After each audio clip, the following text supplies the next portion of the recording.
All right, y'all. Hey, welcome into season 4, The Dynamics of Women for the LaRae Infinity Let's Talk podcast.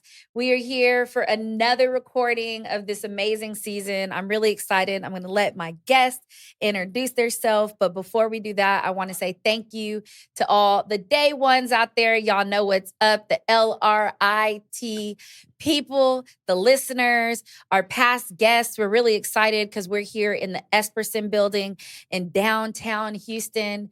Shout out to Esperson Flex and Cameron Realty, and especially Share Me Wine, drinking her rosé today. But I'll hand it over to you. What's up? How you doing? I'm doing pretty good. Good. Thank you. Yeah, welcome in.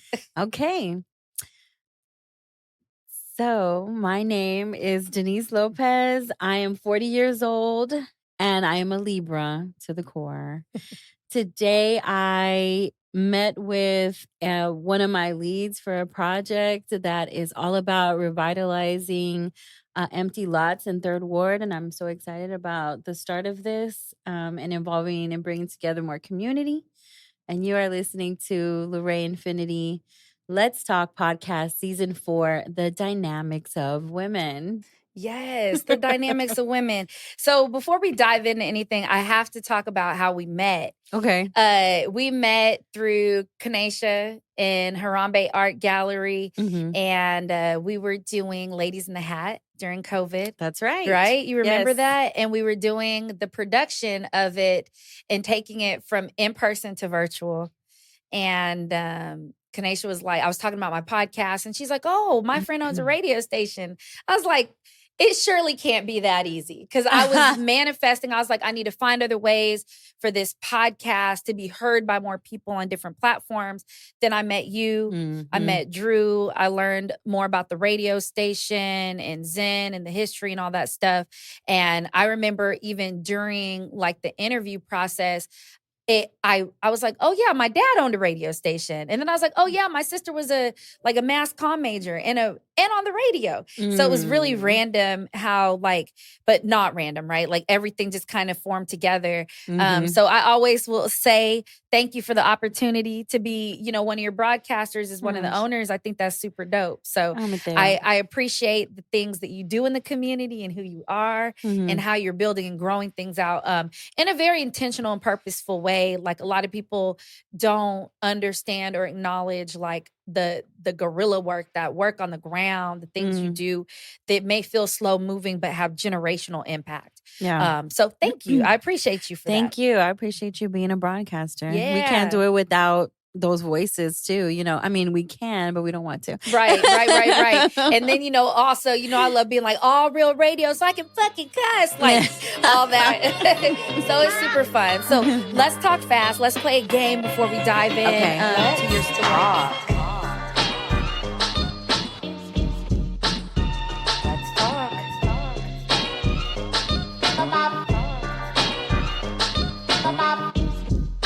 Let's talk. Hey, y'all. I just want to give you the heads up. There is definitely cursing, adult content, and there will be triggers in this episode as we look at and celebrate the journeys and the walks of women.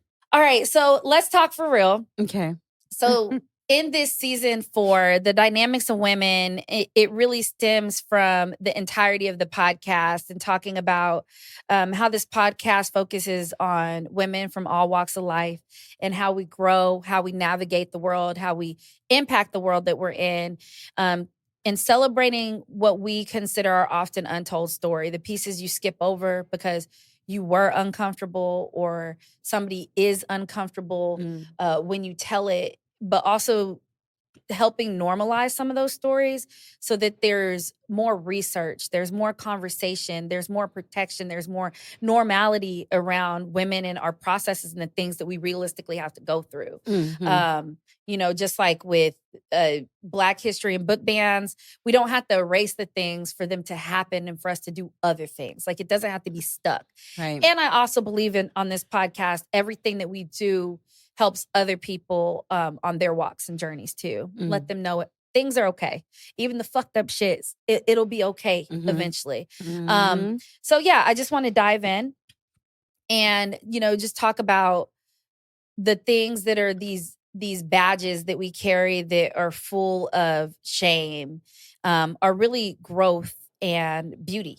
And so, yeah. All right. Yeah, let's chop it up. I want to know who you are. Who are you? Where are you from? In your family dynamics growing up. Okay. So I am born and raised in Houston, Texas. I'm from Denver Harbor, Houston, which is just east of Fifth Ward. That What up, more Denver people, Harbor? yeah, more people are familiar with, and it's primarily Hispanic community.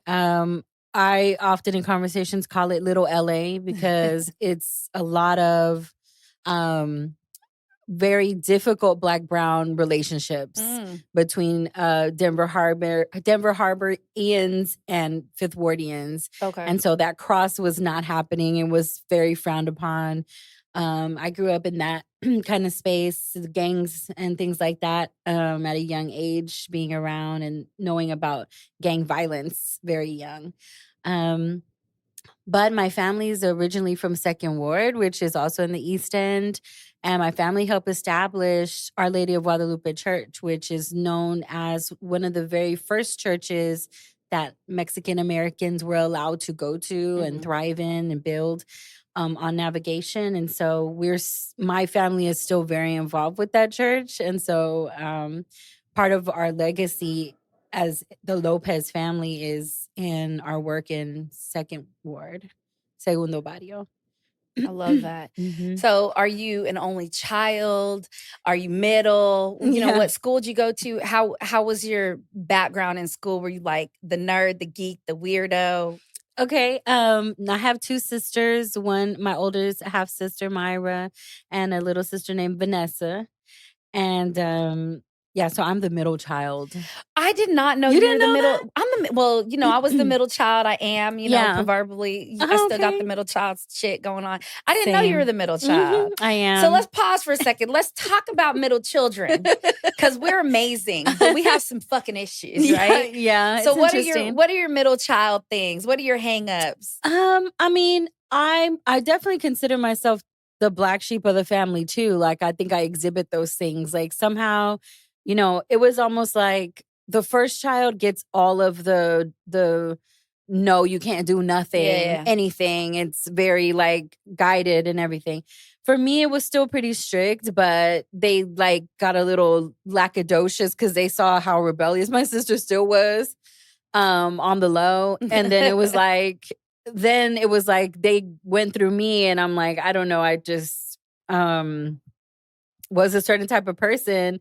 And it seems like my kid sister is also very like, my sisters live on the same block. I've been the one trying to get away all this time.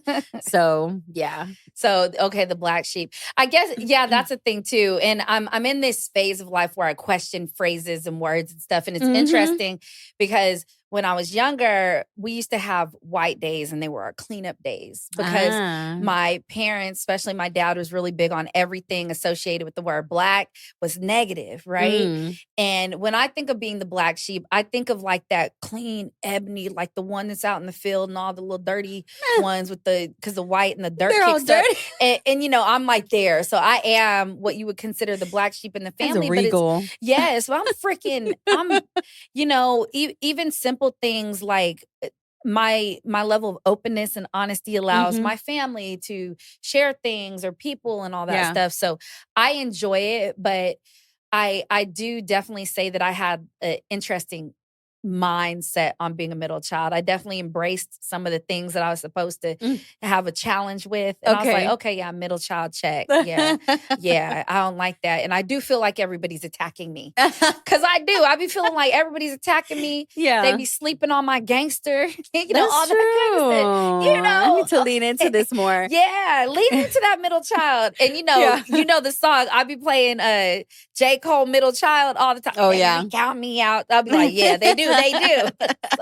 I love when you got me out. Yes. I turned that one up all the way. So you're the middle child. Yeah. You grew up in Denver Harbor. Yeah. Okay, so grade school. I was a favored student. Okay. I realize that now. As a matter of fact, I just talked to my 4th grade teacher who went on to become a principal of Wheatley High School and beyond. Okay. And I'm like, I want to interview you because I was the one that was like could skip a period because I was sending notes from between him and my eventual fifth grade teacher that they got married to one another. So I'm like, I'm walking notes. I don't have to do, I'm like, I'm still getting the grade. But I did love to learn. I loved history, and I guess they saw in me, that. And I was a writer so early too that it was like, oh, you write really well, so you don't need to be in this class, obviously. In middle school, I was the attendance person. So all the first period, I was walking around, bossing up. You are not here. No, you are not. Taking things in. And when I was in 7th grade, I worked in the library for a period. So I was just kind of like, I'm part of the staff, right? Oh, I mean, look, I relate to you. I was. People laugh, but I was a peer mediator in high school.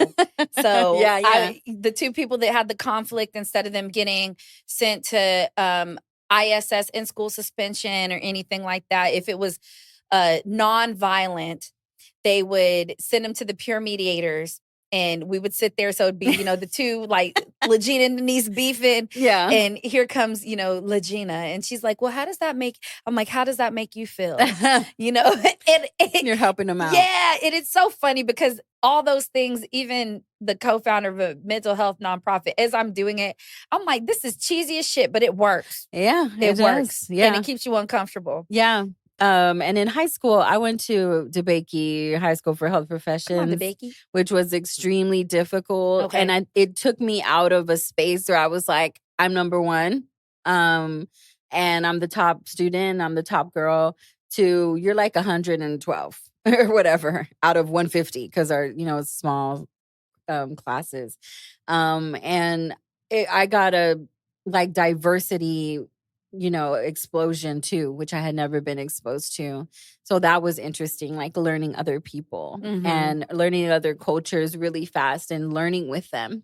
And so that was like a big eye opener. And I was, not in my community. I was in 3rd Ward already. Yeah. And, so yeah, went to college for a short while, but I decided I was finished and I got involved in community work ever since. Yeah.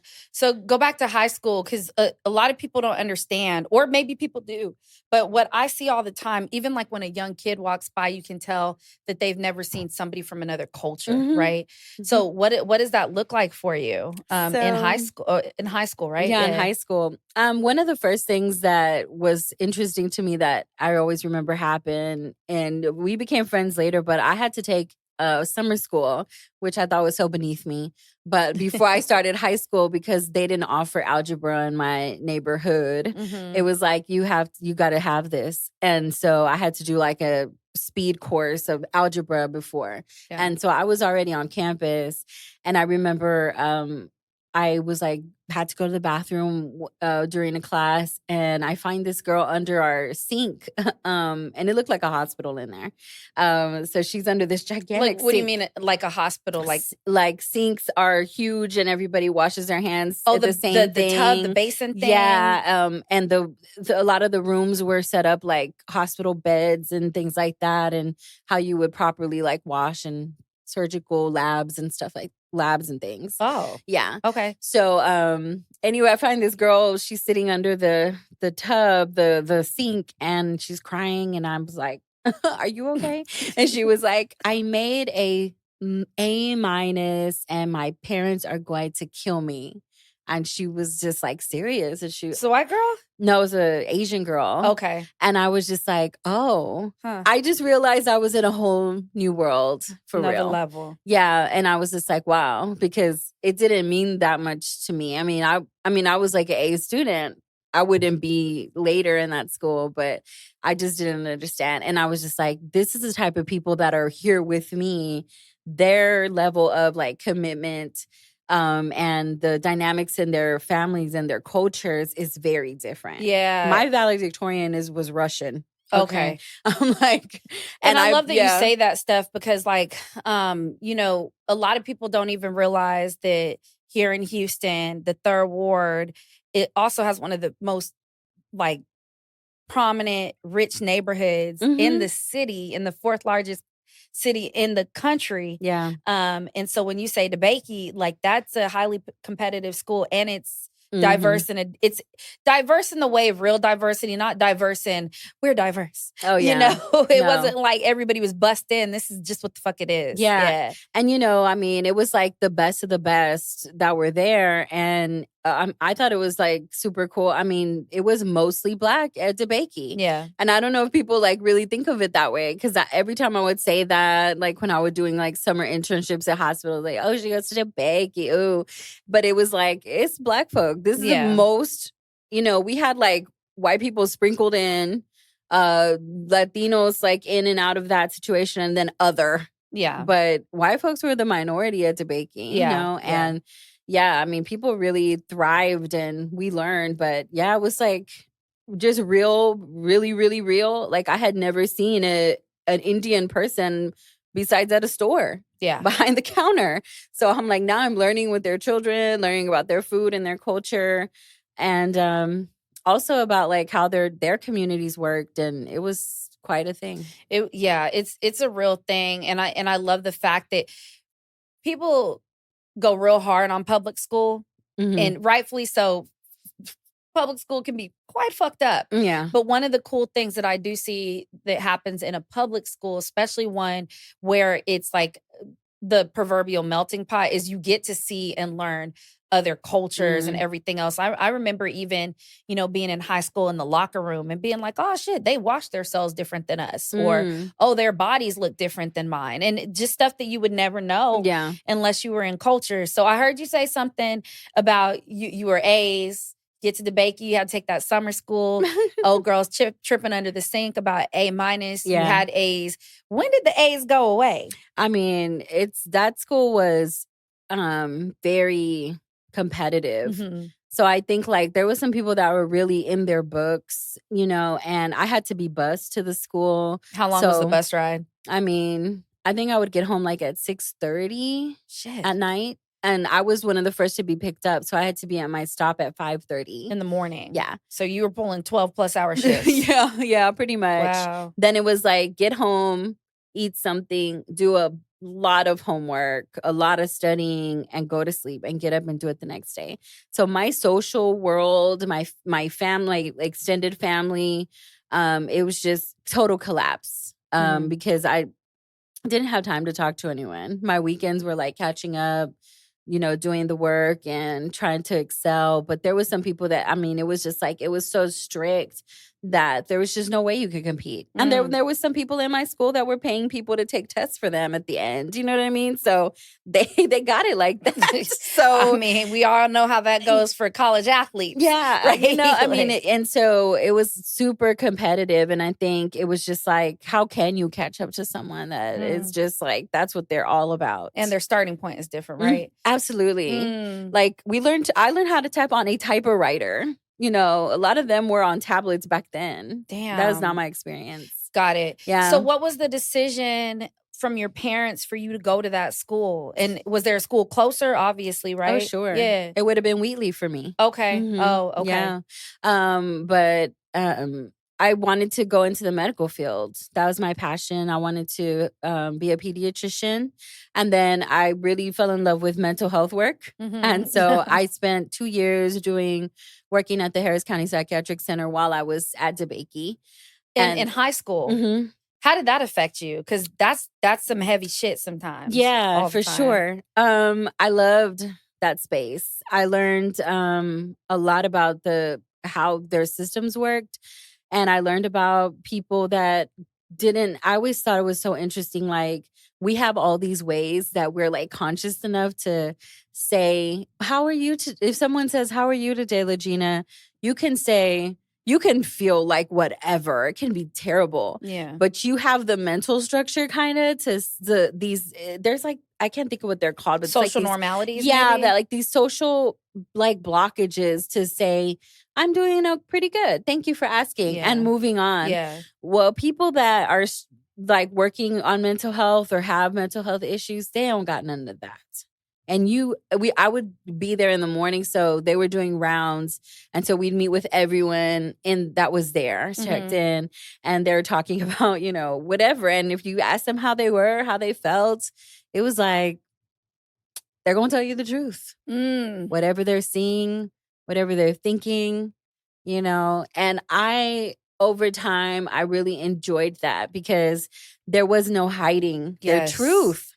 And it's like we do that. And we make it worse for ourselves. And I see how like people are fake nice and they fake care and all these other things. We still deal with that. It's so dangerous. And, I talk about on the radio show a lot, especially at the dating and group discussions. I'm like, take ownership for yourself because like I, for a while, have been very conscious of like, when somebody's like, how are you doing? And everybody, I'm okay or whatever, or very good. People say very good more than anything, or good, thank you. Good, thank you is the general. And I remember a couple years ago, I was walking out of a restroom in the US Space building, which is the Amagi building over, here in Houston, downtown. And I walk out the restroom and there's this beautifully fine wine Black woman walking by, and she could have been 300 years old, right? She was moving at her speed. And I go, hello, how are you doing? And she pauses and looks at me. And it is one of those awe things when you see our elders and you look them in the eye because you can just see so much, right? And she looks at me and she goes, you don't want to know how I'm doing. And I look at her back and I go, I wouldn't have asked unless I wanted to know. Ooh, And she acknowledged in the moment that I was serious, I guess you could say. But I also acknowledge that I get that people ask that and then keep moving. You know what I'm saying? And, I'll say, okay, or, I'm living, I'm getting it. I often don't say very good or good, thank you, because that's not necessarily the case. So I like the fact that you're talking about like the celebration of removing the social norms out of it. So you're doing that in high school. Yeah. You're kind of digging it. You did it for what, 2 years? 2 years. Junior, senior year? Yeah. And then I worked at Bentab long-term intensive care. Okay. With my friend Joyce, who would later be my doula. And that was insane and crazy. It was like the nurses were like, we're off. The interns are here. I was changing catheters. I was feeding people, was changing bedpans, doing bed baths, all these things. And yeah. And you enjoyed it in general? Yeah. Interesting. Yeah. Okay. Yeah. So no problem. So you were doing that in high school. Were you doing anything internally like extracurricular? Not really. Okay. I didn't have time. Yeah. Yeah. So you're pulling 13 plus hours. You're working in mental health spaces. Yeah. You're bussing and the grades are still slipping. You said you went to college. Yeah. Where'd you go? What was the intended study? All that stuff. I went into psychology, and just to be clear too, because I'm like, I did make it through that school. You know what I mean? Because they will kick you out per semester if you don't pass at a certain level. So there's no. So you're like, to be clear, I made it, motherfucker. Exactly. She made it. I made it. Okay. And I went to that school with about 6 people from my neighborhood, the same class. And I was the only one who graduated from DeBakey. Okay. So, yeah. Yeah. So anyway, and I went into psychology, but I really struggled. And I don't know if it was my educators at U of H, but I just couldn't pass the tests. I was struggling, even though I was very passionate about it. And then, I was taking a coach, like literature course, creative writing, and I started doing child development and a minor in Chicano studies.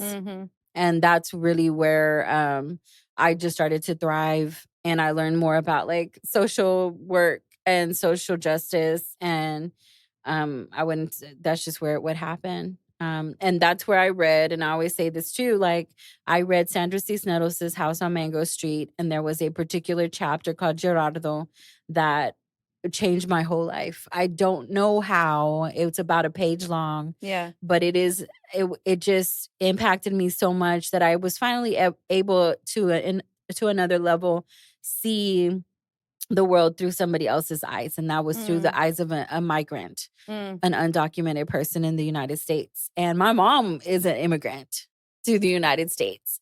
You know, she gained her citizenship like when I was like maybe in middle school.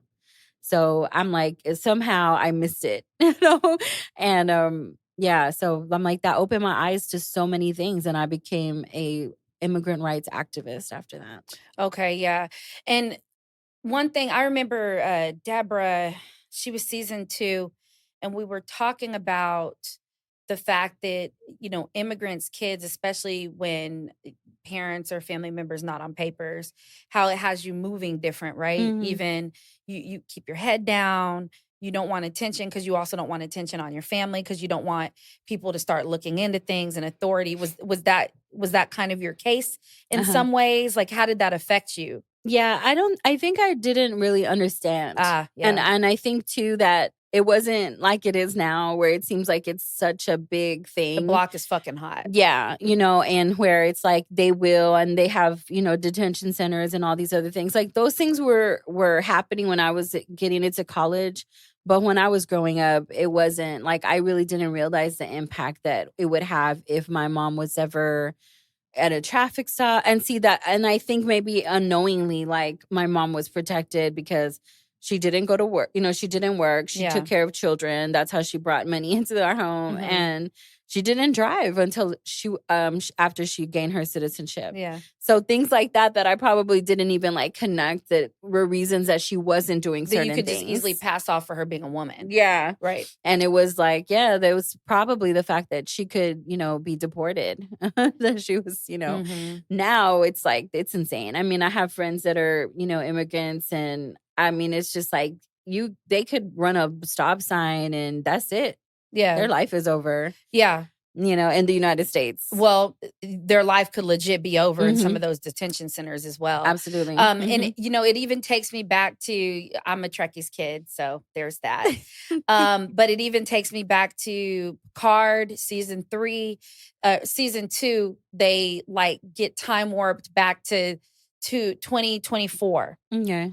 And one of the people on the starship is I don't remember who he is, but like 7 of 9 from the Borg and all that kind of stuff. But when they go down, he's Mexican. He's Mexican, right? Like he's not the starship officer. He's just Mexican. And because they're coming down from the starship, they took off all their stuff. And they have no current identifications and all this kind of stuff. And the big thing they said is, okay, like, don't get your transporter taken. You can't take any of these weapons because if they get held by anybody, it's going to change the trajectory, all this kind of shit, right? Yeah. So the white lady who's 7 of 9, she goes down. The mixed lady, she goes down. He goes down. And their tractor beam is messed up. So they all land in random places, and they're just going to use their communicators to get back to each other. The mixed lady lands in a homeless shelter area, and she's like, wow, next to the huge For the Future building, but right in front of it is this unhoused camp. Okay. And then the 7 of 9, she lands and finds her. Oh boy, falls out of the sky. He hits a balcony, falls down flat. They take him to a clinic. Oh, because he has nothing on him. No ID. He has no papers. Yeah. And so they take him to a clinic. He ends up getting ICE and almost deported. So they got to go rescue him and stuff. And it just took me back to like real life shit. Yeah. And when we think about, because I always talk about, I think that women especially should get extra checks when we're going for jobs and everything else for just logistical stuff. Like, who else has to start planning logistically from the age of 9 to 14 because all of a sudden how I felt about it. My body started attacking me. I thought God was going to skip me in the period. I didn't understand it fully. And so Yeah. when it came, I felt betrayed by the Lord, and all this stuff. But then you got to logistically plan, like, what happens if I'm bleeding heavy and Mhm. it bleeds through? What happens if, like, my pH, when I don't understand pH and little boys are saying I smell like fish? What happens if, Mhm. like, I need an extra tampon? What if the bathroom's dirty? Like, all these logistical things that we naturally have to start biologically, whether you land in a woman's body or identifies with whatever you want to do, but the body, Yeah. right? So I always think we should get extra ticks for that kind of shit. So when you think about immigrants and kids Yeah. and being in black skin, like all those things, we should be getting bonus points for that. Instead of like these badges of shame, like I was saying earlier. Okay, so you're doing all this stuff. You don't realize what your mom's doing, or maybe the family dynamic on that end because you're a kid. Yeah. And, often parents put up that wall to protect their children. You did pass. You go to college. What was that light switch or that impactful moment where you were like, fuck this, college, I don't need it. It's not for me. I mean, I think I really started getting into, like I say, activist work and realizing how the people that were doing the most work and were most connected were not necessarily college graduates. They were not in academia. These are people that are from these communities and they care, so they show up. They're the organizers. They're the ones that are being directly impacted. Yeah. And they put themselves on the line to try to bring attention and, get some equality and things like that. And I just was like, I just thought that I kind of in my own mind like devalued all of that. I like rejected academia. And I think too, I had a lot of thoughts that I felt like were original, and they wanted some primary sources and some secondary sources. And I'm like, this is just me. This is how I feel in my truth and what I've learned.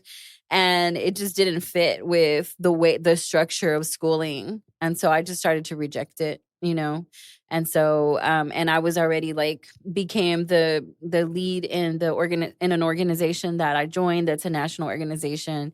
And I just, made all these connections and still have them to this day. So it was just, I just was like, I decided I was finished. You were like, this, Yeah. it's not serving me. Yeah. And you know what I always say about college is it's like, I think everybody should try it. It's the connection and all of those things, but it's not for everybody, right? Okay, so all of this going on, you start being a community activist. So what's going on in your life at that time, behind the scenes? What is happening? I'm Mexican. And so I think the idea is you're supposed to find someone to marry. I was always very stuck on one person in particular. I chose them in 5th grade, and that was it for me. Shit. Yeah. And so I think I was navigating that because he ended up getting married.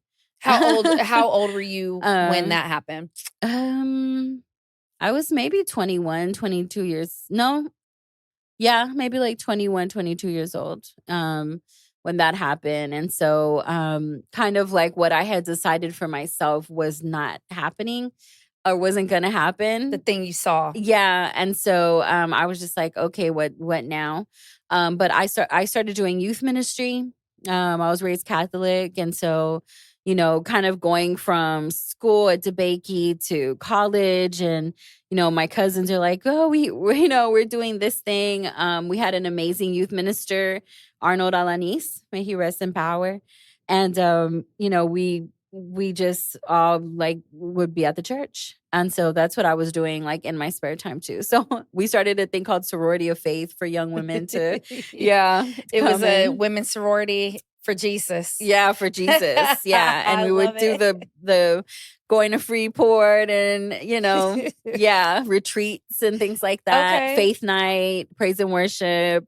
And I taught confirmation 1 and 2. Okay. So you were having the church in your 20s. Yeah. Okay. Early. Yeah. So what kind of your early 20s? So what kind of impactful things at this time are you doing? How are you moving? What's starting to shift in your life to get you to where you currently are now? Well, just in the same vein of religion, it was interesting because I was learning things, and our lesson plans came directly from Pope John Paul, Okay. the second.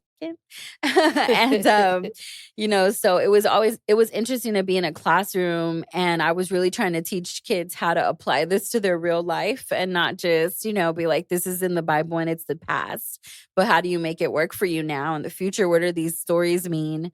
And so I was always like considered like a very renegade teacher in the church.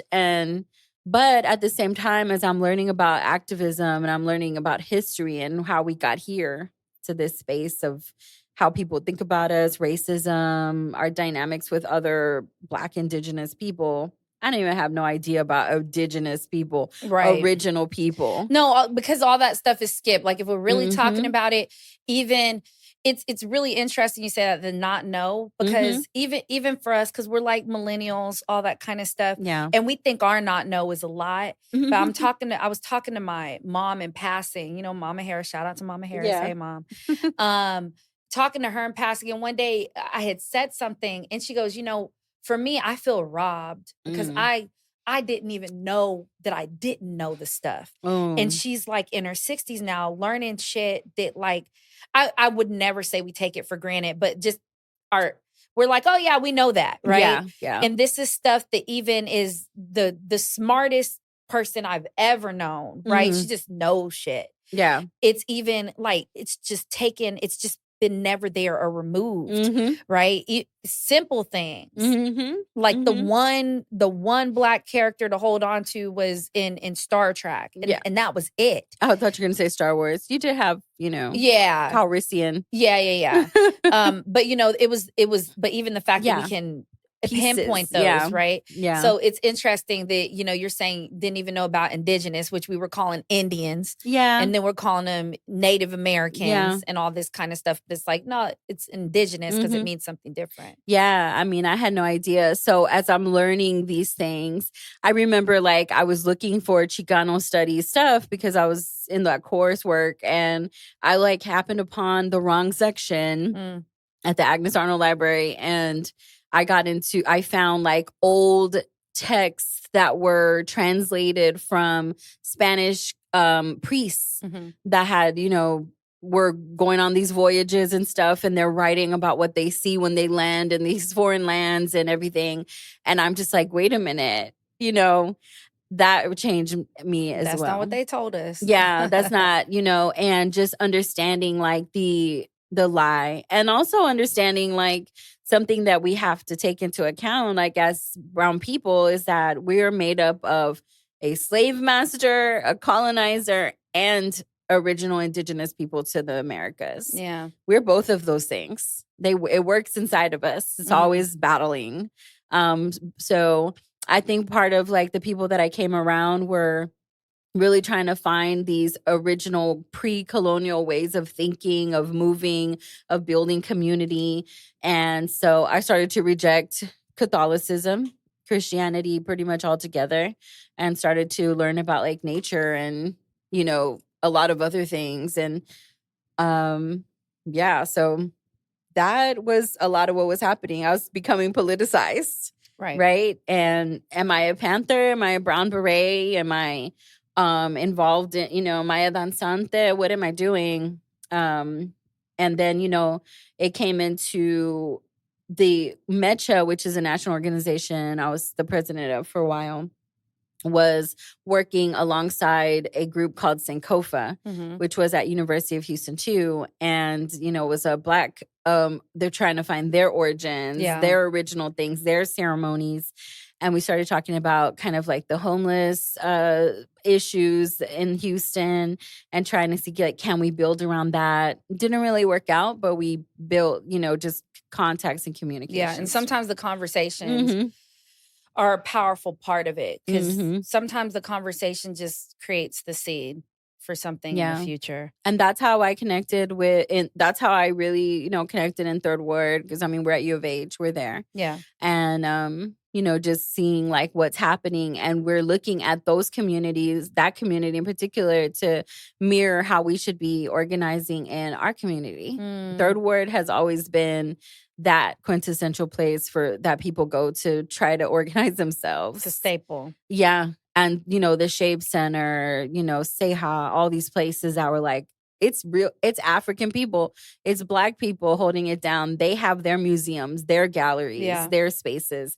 And so we were going in there and invited into certain spaces that we can be like, this is what we need in our community. Yeah. I love that. Yeah. And I love that you say it's, their spaces and their museums and stuff. And I'm very much like, even in those things, I think just who I am in this lifetime and the family I was born into, I'm just the Black sheep across so many things. But I move through a lot of different communities and I want more people to know about like the Shape Center and Seha and things in the Third Ward. And I know a lot of people in the Third Ward like operating internally within the gears, but I want to bring the money and the resources to that without it like changing. And I really think that right now in this time, it's possible. I think it's possible. And so even the pushback that comes, it doesn't bother me because it's almost sometimes, like you were saying, when you left your neighborhood, you're like, oh shit. Yeah. Okay. It's the same thing. Like, and you still go back to your neighborhood and it still has the same meanings and everything else. And the impact is there, but there's an expansion of, and more people know about it. Just like Project Row House, where All Real Radio is located. It's like, I have invited so many people and so have y'all over the years, going into my third broadcasting year and like, or in my third broadcasting year. And it's like, half the people don't even know it's there. And it's so powerful. And the art around us and even the history of our own station. And so, yeah, I love that. So because you do all this community work, you're people facing, but also you're very shy. So how do you balance that? I mean, I think it's realizing that the message is bigger than me, because we didn't even talk about, like, one of the things that I started to do was I was going to a lot of meetings. I talk about that too. I was going to so many meetings, so many organizing meetings. And I'm like, it's the same people who already know the choir, right? The bubble. And I decided, like, how do I get this message out? And I always loved to write, and I wrote poetry to a certain degree.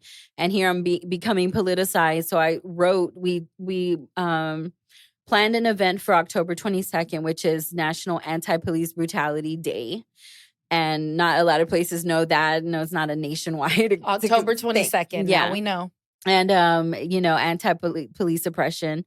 And so we planned something for Bohemios, and we're like, well, what are we going to do? Who are we going to have? And, we called out all kinds of people from all kinds of communities. And that's where I wrote a piece for that event. And that was like my first, like, decolonized, even though I didn't have that name yet, to write something. I'm scared to death about getting on a stage. But I really had to tell myself, like, it's bigger than hip hop. And I really need to get my ass up there and say what needs to be said and let people know about the Minutemen, to let people know about police brutality. So all my poetry at the time was about, the social impact work that I was doing and the people I was meeting and things like that. Everything. It was, like my friend Victoria Valenzuela says, nonfiction poetry. Nonfiction poetry, like the real stuff. Like, I love poetry. One of my the fun things that I did during COVID was Clubhouse. You remember Clubhouse? Oh, yeah. I used to get on there. There was these like late night groups, and it's just people that would just be spitting poetry. Oh, nice. The whole time. And I loved it. So because you get to tell pieces of your story through poetry, Decolonize is your poet name. Yeah, your poet name, your stage name, and all that kind of stuff. What's that piece of your journey or your story right now that hasn't been told, or that chapter has yet to be cracked open to share? Two things come to mind. First, like, I'm working on my second poetry book, and it's about relationships, or it's the love poems, right? And so, right. Go ahead. So that's going to be very interesting. I've already called some of my exes. boyfriends or lovers and been like, by the way, you got it on record or had them sign some shit so they're not turning around like Jasmine's. What was it, Adele's ex or Jasmine Sullivan that was like, you can't write about me? I don't know. It sounds like Adele. Bitches. But, even like Drake recently was talking about how he regrets using people's real names. Ooh. And that was a question because he destroyed some lives. People that had moved on from him, And it's like, is that you he's talking about? Lives from the third block from the house or whatever. Yeah. So I didn't include names. I decided not to, even though, I was at least one person that I was really like, I'm going to include his name. But I was like, nah, I'm not going to do it. But, I've been having those kinds of conversations and revisiting, and that's been interesting. And for people to know that side of me, because I don't often read. It just depends the circles or the nights and where I'm at or how much I've had to drink that I'm going to read a poem that's about a relationship or a sexual situation or whatever. Mm-hmm. So these poems are all about, like, I have not let Drew at the radio station read my book. Really? No. Right. I've sent it to other people and I'm like, I don't want you to, don't look it. Wow. What is it like? Is it like a sex novel? Like he laid me on the bed. Some of the poems are that way. And he gave me head. Wow. Drip, drop, drip, drop. Like stuff like that. Okay. Yeah. Some of the poems, some of them were relationships weren't that way, but some definitely were. Yeah. So yeah, I'm like just digging into that is so interesting and kind of like relationships and what that all means. And being single again. You know what I'm saying? And so what is single again? Yeah. And I think the other thing for me that I've really been thinking about is that, like, giving myself permission to change. And, somebody or a mindset that I may have had, 10 years ago is not here anymore. Deniz is not the same. And I've had some conversations like that with friends of mine that are like, I think that you're thinking differently about this and it bothers me. And I'm like, I can't change what I've come into or my experience. Give an example of something that's a mindset shift.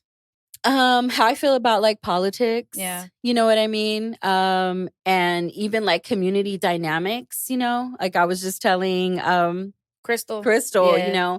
I'm like, community is why we show up, right? We tell ourselves this, yet community over time, some of the people that I've really opened myself to have shown me that this is not the best thing. They're soul suckers sometimes. And because of that, you get colder and colder. You get more close, my favorite, my community song is Jay-Z and Kanye's Why I Love You. Oh. You never heard that song? Go check it out. And to me, it's such a storytelling piece because it's like the circle got smaller, the walls got higher, the castle got small, everything's getting more and more concise as they grow. Yep. And I hate that to a certain degree, but I understand the protection that's needed. But I really still want to be communal, and our space is communal at All Real Radio. Yeah. So I can't just be like, I don't want to do community work anymore. It's a balance, right? Mm-hmm. Because as you go, as you grow, as you move up or lateral or expand, whatever you want to call it. Mm-hmm.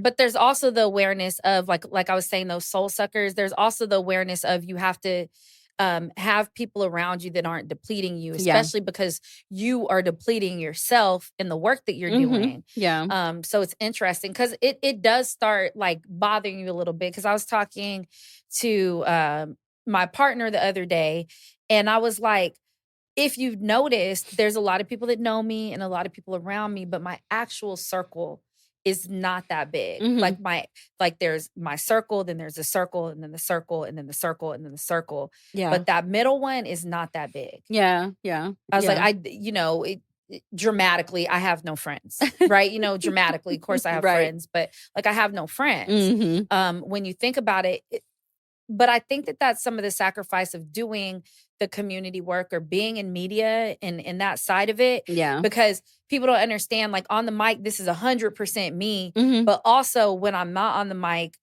I'm in the corner, mm-hmm. right? And I've been even Crystal, who you were talking about, and for y'all that don't know, Crystal is our day of production person. She posts social media. She helps with the green room. She's a really close friend of mine. She's actually a Black female engineer, to be clear. Okay. Right. And, you know, even that, I recognize the sacrifice of my friends for me to do this. But like, she's like, oh, you've got to stand there and you've got to talk to them. And I'm like, but I'm done. I finished the mic. She's like, that's not it. And I'm like, okay, you know, so I love that you're saying that and sharing it because it can be a challenge as well. Yeah. I mean, and it's always like a struggle. And yeah, I mean, like I've changed like the way I think about things and, you know, relationships, marriage, all these things are different. I'm not even, you know, like even the Mexicayot like that I've practiced or whatever. What does Mexicayot mean? So Mexicayot is a pre-colonial, the way that before the Spaniards came into the Aztec Empire, the way that they practice spirituality. Got it. It's not a religion. It's a spiritual lifestyle based thing. And that's what I learned in college and, you know, did a lot of ritualistic things around that. What we have recovered, you know what I mean, from our history. But I'm like, now, you know, like I mix Ifa. We have some Muslim traditions that we have and all these other things. So I'm like, somebody who like is a purist from back then might be like, what are you doing? You know, but I don't care. I'm like, I'm just different. Like I've changed and I don't agree or go along to get along. Have you lost friends from as you move? Yeah. Yeah. Especially when I demand like healthy relationships. And even with my friends, like, you know, you have those friends that are like always bringing up like how you were when you were young, like when you were like hoe phasing or things like that. And I was like, I just can't. Like, I have a business. I call it my sexual enlightened phase because when you were being hoe-tastic. Yeah. So it's just like, but I'm like, that's, you know, those things have their time and their place. But when you're at a board meeting, you don't need that friend is not, it don't match. Like, pull back. Yeah. And some people don't know how to do that. They don't know how to see you grow. So I've watched that and I'm like, I just, you know, it'll come down to one person sitting across from me at the end, or me looking in the mirror. But I accept that. You know, I saw a post somebody made earlier that it was like, some people swear that they're battling demons, but it's really the consequences of your very own actions. The very own. I talk about a lot, like the people that were out running the streets during COVID and all that stuff. It's because like we could go and talk about all the things from COVID, but I really have this idea that people that were running around, they also didn't want to stand and look in the mirror long enough. Because I remember there was a time, it was like every room and corner of my house turned into an activity zone, right? Yeah. And one of them was, I was just looking in the mirror one day and I was like, do I like myself? Do I like who I am? And unfortunately for a lot of people, I fucking really like myself, right? And so that also equates to like, I'm okay that I'm an asshole. Yeah. And I'm okay that you feel like I'm an asshole. But what nobody will say is if LaGina fucks with you, like you will never say that she won't cut for you, right? Or that loyalty and all that kind of stuff. Yeah. But I do think that was one of those things. So you saying that, like people, it's hard squaring up with yourself. It's the hardest thing to do. Yeah. Yeah. And I'm like, I'm okay with it. Like the way that I love, the way I think about relationships, all those things. I'm like, it's very nerve-wracking for other people, but it isn't for me. And I'm like, I'm just getting to that space where it's just like, I'm okay with that. How do you love? How do you view relationships? I don't know if I want to talk about that, Okay, but that's cool. But you know, I'm like, well, I will say like, I don't believe in ownership. And I think that that's something like societally that has gotten us in a lot of trouble and people really hurt around things because you cannot control another human being. You don't want to be controlled. But yet we walk into spaces sometimes where we want to have ultimate control of another person.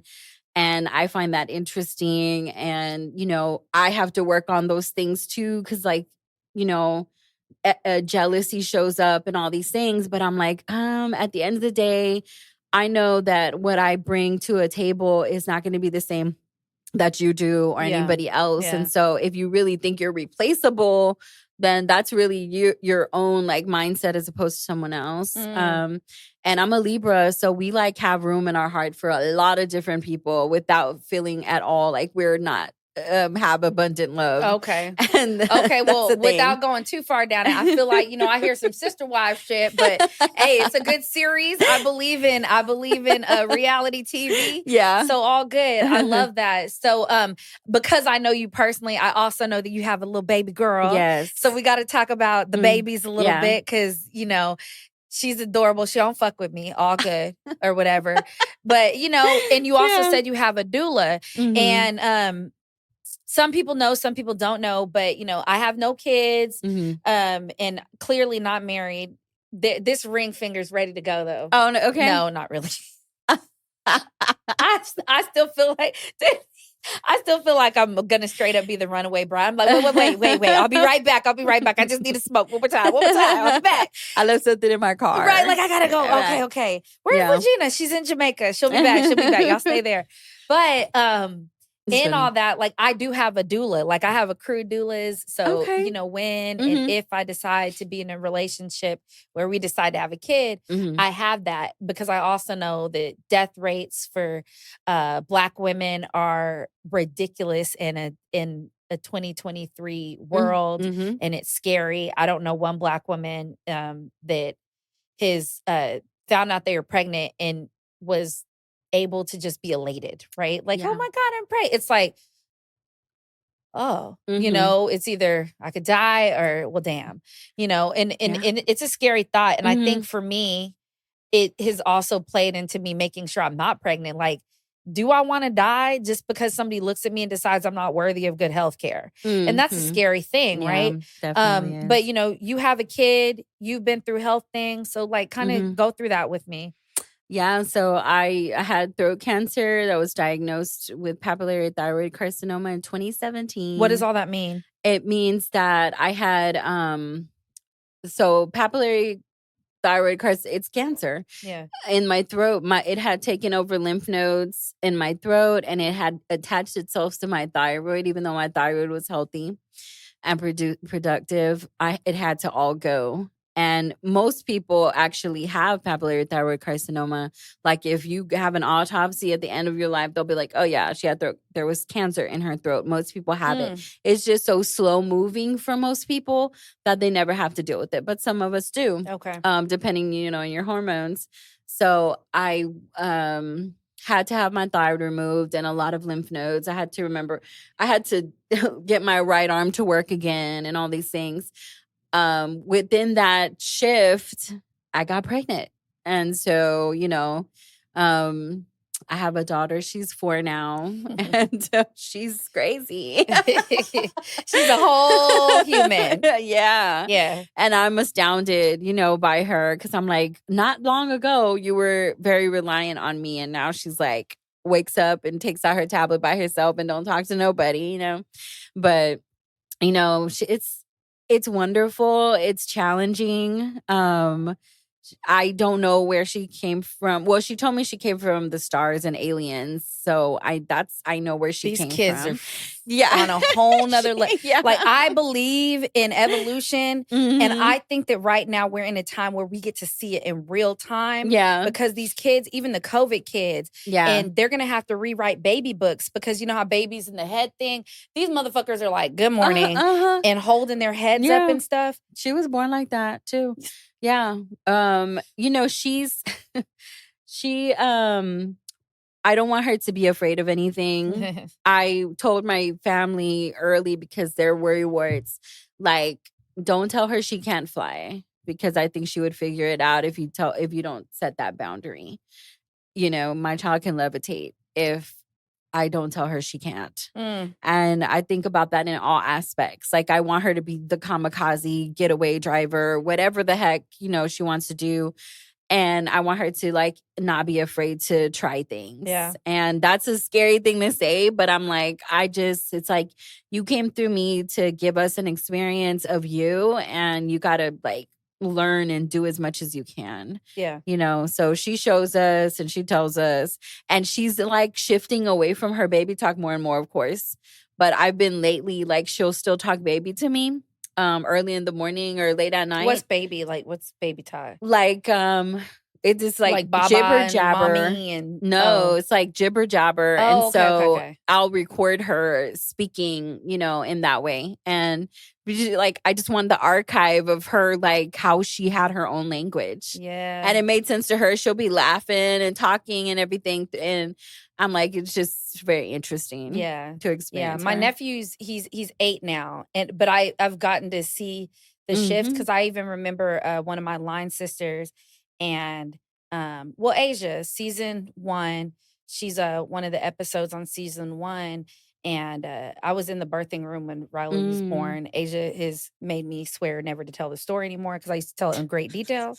And she's like, bitch, stop. So I'm not going to say anything about that. But when Dean and Riley were around the maybe 1, Dean started walking and talking very young. Not surprised because our family just be like, stand up, talk. Like, fuck that shit. Get it going. Yeah. But Riley wasn't talking, but Dean would straight up and she'd be like, and Dean would be like, she said, blah, blah, blah, blah, blah. And you could very much see that he was in between the two worlds. Yeah. And that's some cool stuff. Mm-hmm. And you don't want to take it away. So Yeah. I love that. I love that. So you had throat cancer while you were pregnant. What's your status right now? How are you? Yeah. I'm good. It's been 5 years. Me and Whitney Rae were talking about that because she was diagnosed with breast cancer, went through her stuff, chemo and everything else. I just had radiation treatment after Olivia was born. I had to wait because. So you had throat cancer while you were pregnant and you had to wait. Well, I had the surgery to remove it, but I couldn't do my radiation treatment that would like ensure like no regrowth until Olivia was 6 months old. Okay. So I had to wait and be away from her for about a month and a half of when she was 6 months. Did you breastfeed for the first 6 months or anything? Yeah, until she was out. Everything was holistic. And so that was a really interesting time. I had to be in isolation. Did you want to breastfeed longer? Yeah. I would have, and I wish I could have done it even more than I did because I was incorporating like very natural, the powder and stuff that. But my doctor was a holistic doctor, so I paid for very expensive, non-me stuff. And in my lifestyle too was just like a lot to take on. I commend women that really breastfeed for long term because I had a lot of anxiety around it. Yeah. And eventually my doctor was like, this is that good for you. Yeah. Yeah. Yeah.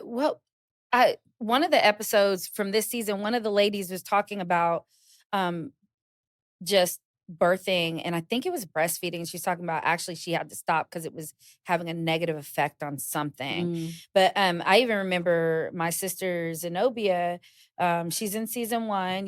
She's passed now, but I remember for the first year when Dean was born, she was traveling. She had a major case, and this motherfucker was taking a breast pump in a cooler on a plane, and she was shipping the breast milk back to Darvell, my big brother, her husband, not my real brother, but and breastfeeding for an entire year. Yeah, that's that amazing. didn't stop her. You know what stopped her from breastfeeding? What? She said, he bit me. I'm done. She was like, that is not, nope. She was like, as soon as he bit down, she's like, okay, fucker, you're done. That's it. That's 1 it for year you. finished, and it was almost to the date. So yeah, that's some interesting stuff. So you're talking about throat cancer and radiation and having kids and being this community activist and being a poet and consequently Aura Radio, you're a business owner, right? Yeah. So how are you holding on to and defining your femininity through all of this stuff? What is your definition of? I think you asked me this another time, and I don't know how I answered. I wish I remember. How fun. But I think it's being able to be easy and tapping into kind of like that mothering space that we all have, even if you don't have a child. We're connected to Earth. That's who we are. We're connected to the moon. So I guess I do it by that. My daughter loves the moon. So when we get the opportunity, we're going to go check her out. Full moon or not, Yeah. and, just trying to stay connected in that way. I'm getting older too. So like my body image is shifted. I'm like, I ain't worried about none of that. Like Yeah. I have been told enough times that I'm like sensual and alluring, and I'm going to believe y'all at this point. Yeah. So, I mean, that's where I think it's like my femininity is in that, like, the natural mothering, being able to, relax and care. I think that's femininity to me The right relax now. and the care. Yeah. And I love that you talk about body image, right? Mm-hmm. And at some point, I was talking to somebody because they're like, "Oh, I love the way you dress. You're always dressing."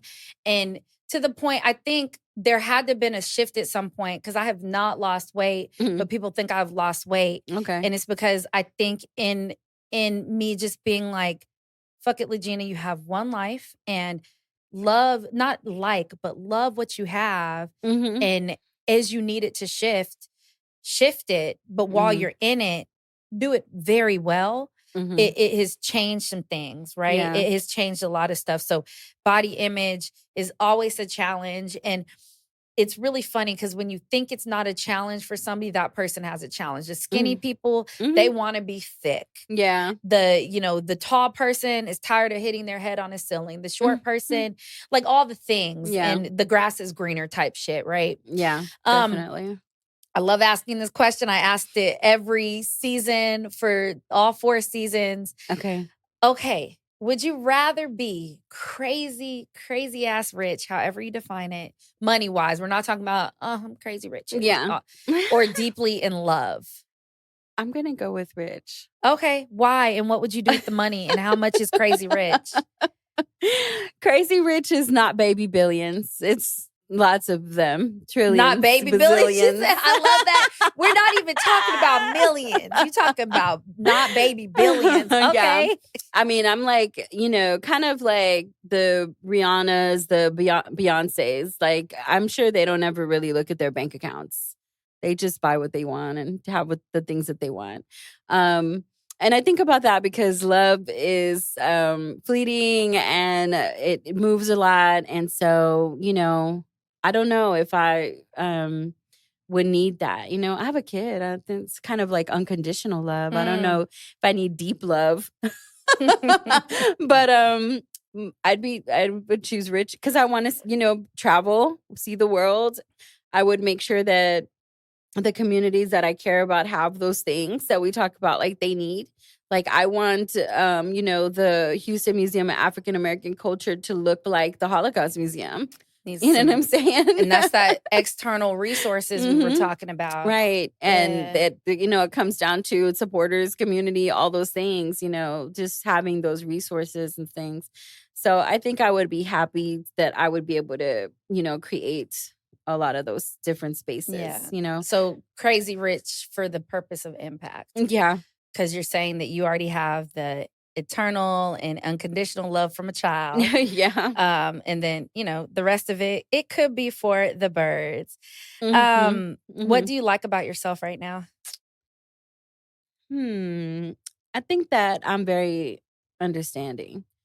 Like I'm not, I'm able to see like people for where they are and I don't really try to expect a lot. And it keeps everybody safe. And, I know like, you open your Facebook every day or your Instagram and you see like somebody posting something that is so deep and real that they're dealing with. And it's like, yesterday you were like, that person, you know what I mean?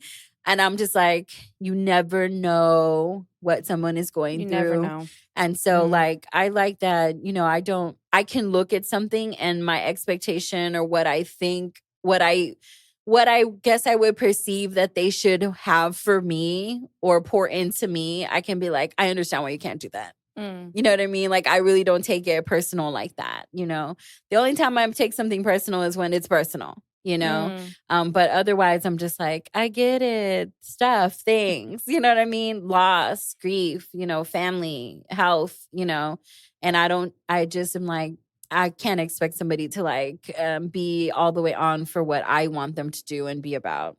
I love that dynamic because Yeah.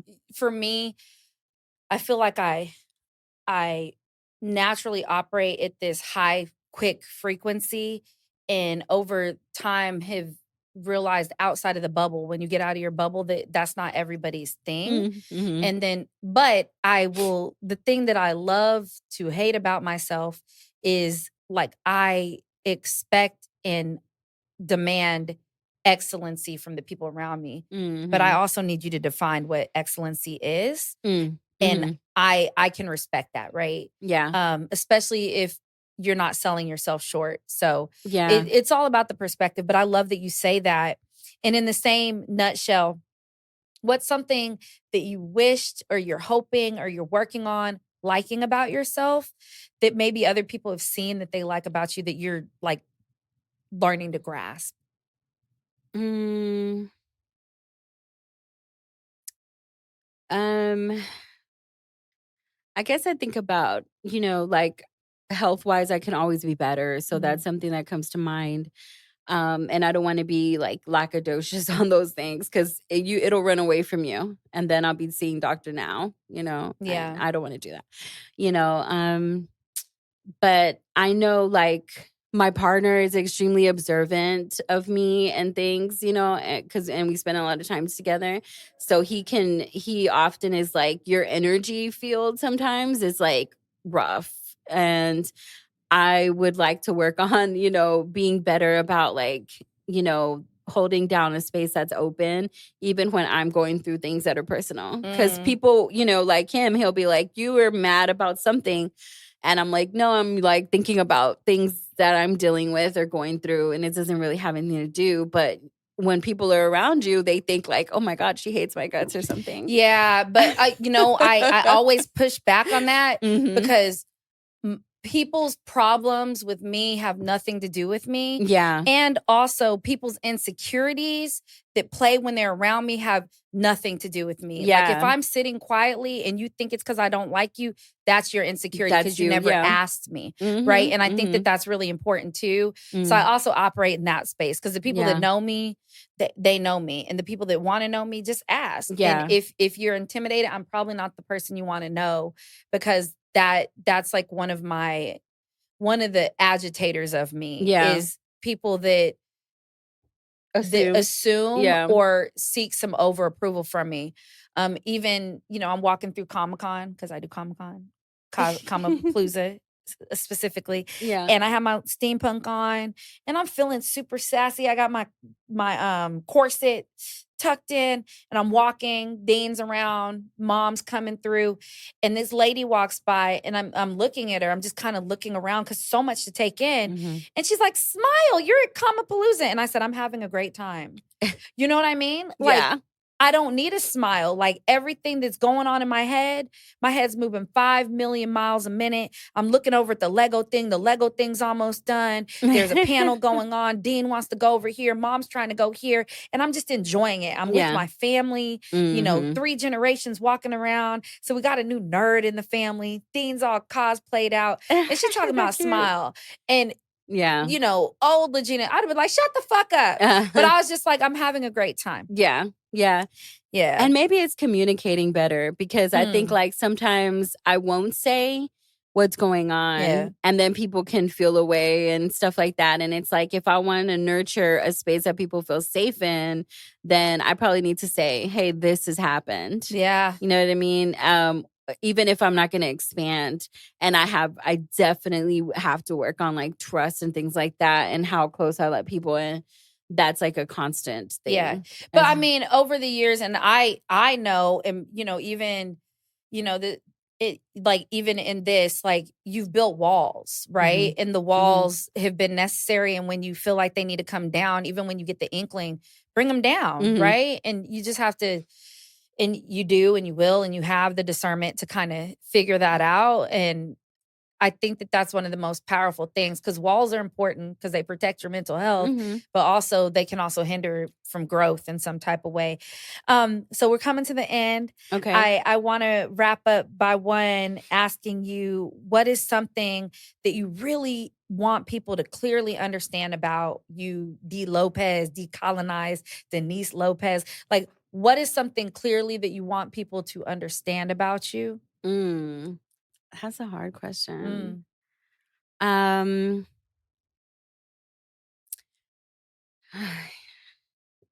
I guess that I'm always growing. No, I'm changing.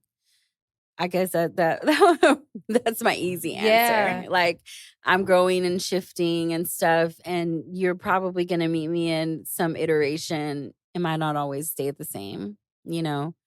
Yeah. That's profound. And then season 4, the dynamics of women. How do you describe right now the dynamics of women? Oh. There's a lot more of us than there are men. A lot. A lot. I hope that we can like have real conversations about the things that we deal with and how we can really help one another. You know, like I talked to one of my friends that is very anti-poly, and I'm like, the interesting thing is that you want to be community, right? But you don't want to be poly. Okay, fine. But I have to go to the grocery store by myself all the time. Mm-hmm. I have to deal with the energy that comes with walking around by myself, that somebody may be watching me when I'm trying to put my groceries in my car, and I'm in danger, potential weekly when I go to the store. But not one time have you said, I'm going to send my partner with you on Friday when I know that you're going to go to the store to make sure you're cool.